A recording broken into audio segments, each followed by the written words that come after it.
কীর্তন জীবন বোধের এক পবিত্র মাধ্যম, সমাজ সংস্কারের এক অমোঘ দর্শন। শ্রী শ্রী চৈতন্য মহাপ্রভুর দেখানো পথে এগিয়ে যেতে আপনি আমাদের পথ প্রদর্শক।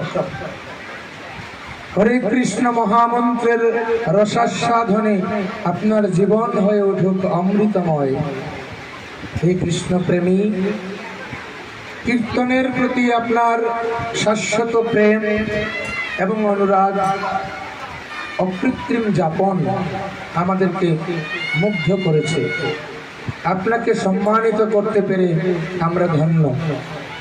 শ্রীকৃষ্ণ প্রেম সহিত শ্রী শ্রী লম্বাগাছ লোকনাথ মন্দির সকলের পক্ষ থেকে আমাদের পণ্ডিত মঞ্জিত কুমার ঠাকুর 19 জ্যৈষ্ঠ 1431, যদিও আজকে 20, আমরা ওনাকে পূর্ণার দিন দেব বলে সংকল্প করেছি। এই ছিল মানপত্র। আপনারা সবাই একবার হরিধ্বনি উলুধ্বনি করবেন।